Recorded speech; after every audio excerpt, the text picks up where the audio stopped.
para fazer uso da palavra um representante dos estudantes, Cassiano Santos, e posteriormente Paulo Ricardo, conhecido como PR.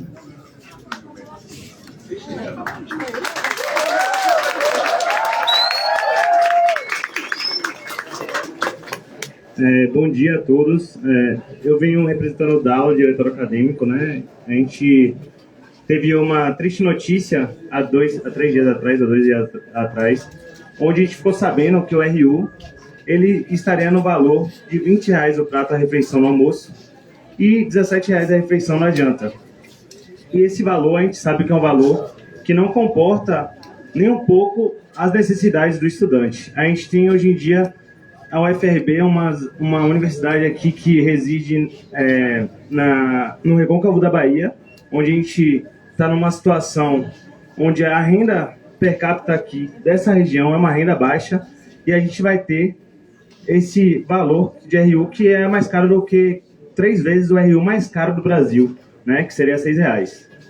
Então a gente, vendo essa notícia, recebendo, a gente teve o cuidado justamente de estar indo buscar informação para não saber se era uma fake news ou alguma coisa que tivesse sido enviada para poder só causar discórdia mesmo, mas a gente foi atrás da Propai, a gente foi conversar com a Propai e a gente mostrou que a gente havia recebido e a gente ficou sabendo que esse valor realmente ia ser R$20, enquanto não tivesse subsídio da UFRB. E esse subsídio não tinha data para poder vir. Então, o que foi que aconteceu? A gente pensou, como é que um restaurante universitário que está sendo programado há muito, muito tempo, está sendo obrigado por nós estudantes há muito, muito tempo, tem professores aqui que brigaram pelo RU, e a gente planeja isso há tanto tempo, e na hora de abrir o RU está R$20. Isso é um absurdo, entendeu? A gente não conseguiu não se mobilizar, a gente tinha que vir aqui poder falar da nossa fala, e aí a gente queria esclarecer algumas coisas, que é as principais coisas que a gente tem que esclarecer aqui. Esse valor, ele vai ser até quando? Porque foi falado pelo reitor ali que vai ter um subsídio e que esse subsídio vai crescer, mas a gente precisa de datas, porque a gente tem que ter uma certeza, a gente tem que ter um planejamento, né, dos estudantes também. Então a gente precisa saber datas, a gente também quer saber esses horários que estão abrindo. A gente olha para a RU, a gente olha para a universidade, a gente tem uma quantidade de alunos muito grande. E a gente vê que a quantidade o tamanho da RU não é um tamanho suficiente para que em 2 horas todo mundo consiga fazer a refeição, entendeu? E aí, às vezes, tem alunos que têm uma aula 1 hora da tarde. Então, como é que vai fazer essa refeição? Se vai comportar a gente? Além das datas, a gente precisa saber também, todos os alunos vão ter direito a utilizar o RU ou só vão ser os alunos da Propai assistidos? Então, esses são os primeiros esclarecimentos que a gente tem que ter para poder a gente estar vendo outras coisas, e a gente agradece muito se vocês conseguissem esclarecer, o reitor, principalmente, a gente está esclarecendo isso e nos dando datas, que a gente precisa dessas garantias, que é muito importante para a gente. Muito obrigado. E ressaltar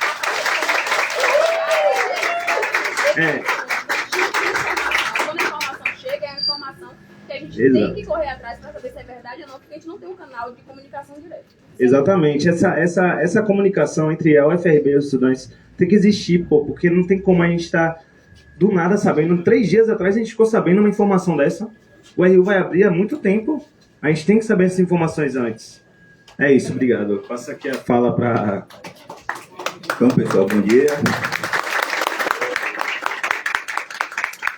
Atualmente, eu faço parte do CACINE, que é o Coletivo Acadêmico de Cinema, e também estou na função hoje dentro do movimento estudantil de ser secretário do Conselho de Entidade Base, o SEB, né, que reúne todas as nossas entidades bases, os coletivos, os centros, os diretórios acadêmicos.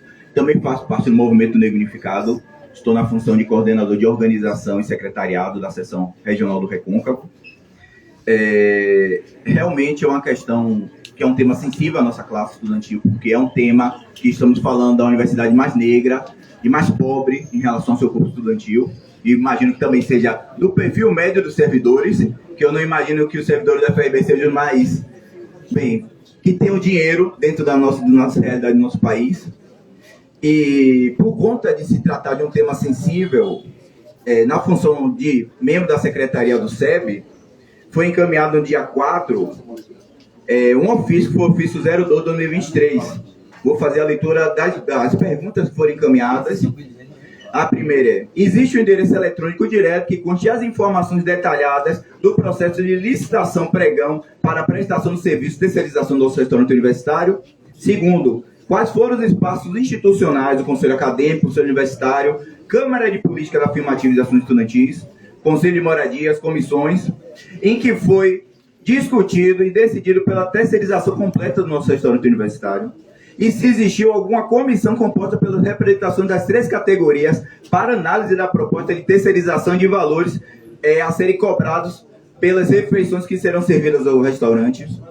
Terceiro, ocorreu algum espaço de reunião ou busca de diálogo com estudantes residentes do Campo de Cruz para a participação das decisões referentes ao Rio?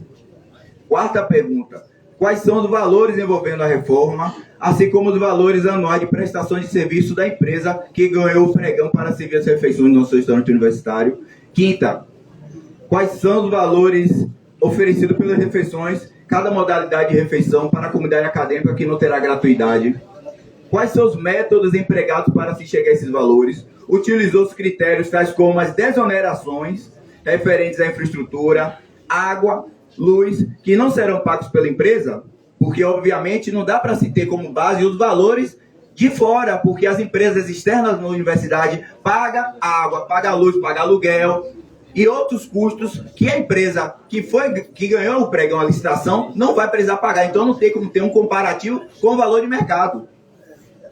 Sexto, ainda que não conste nos últimos 2 anos, a presença estudantil nos conselhos superiores da UFRB, ocorreu a busca pelas representações estudantis para estabelecer um diálogo com a classe estudantil de qual é o público-alvo de acesso ao Rio? Sétima pergunta: a PUI e a SUFBA, os sindicatos das categorias do docente e dos técnicos, respectivamente, foram buscados em diálogo e concordaram com as terceirizações dos valores aplicados nas refeições do Rio? E a 8ª pergunta e última: a PROPAI participou das decisões sobre a terceirização total do RU e os valores que serão aplicados às refeições que não tiverem gratuidade? Informamos que nós não tivemos nenhuma resposta por parte da administração da nossa universidade, o que nos causou estranheza. A luta pelos restaurantes universitários é uma luta histórica dentro da universidade, é uma promessa antiquíssima.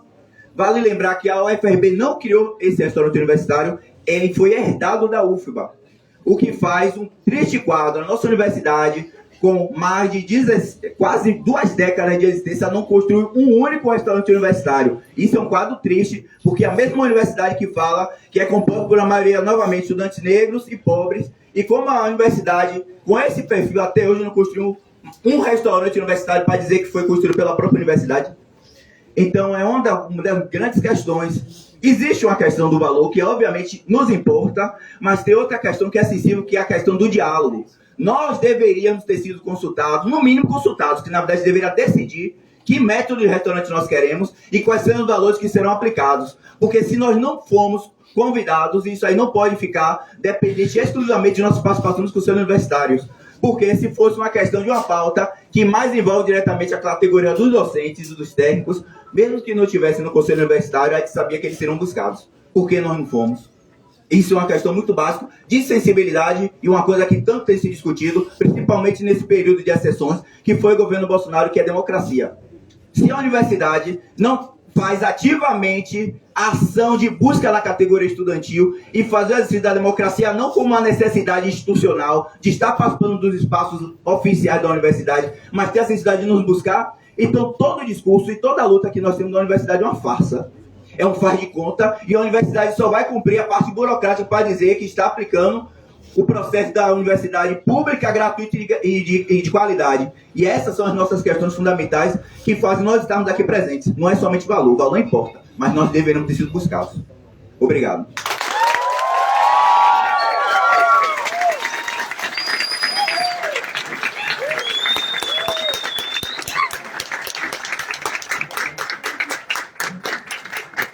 Neste momento, o cerimonial convida para fazer uso da palavra a professora Ionara Magalhães de Souza, coordenadora de Políticas Afirmativas, que neste ato representa o pró-reitor de Políticas Afirmativas e Assuntos Estudantis.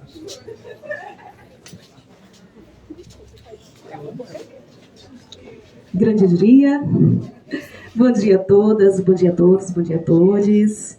Em nome do pró-reitor, professor Carlos Alberto Santos de Paulo, nós gostaríamos de cumprimentar a todas as pessoas aqui presentes, magnífico reitor, professor Fábio Josué, nossos pró-reitores, colegas pró-reitoras, coordenadores, coordenadoras, servidores docentes, servidoras docentes, técnicos, técnicas administrativas e, sobretudo, nossos estudantes, nossa comunidade estudantil. Cumprimentar também a autoridade municipal, o vice-prefeito André Eloy, agradecer também pela presença nesse momento tão célebre, tão importante, tão esperado por nossa comunidade acadêmica. Cumprimentar também a equipe contratada que vai fazer a cogestão junto à Propai desse equipamento social de grande relevância para a nossa comunidade, na pessoa de Natan, que vai gerenciar todo esse processo. Cumprimentar as nossas técnicas nutricionistas que estarão aí na vigilância desse processo, no monitoramento e no acompanhamento.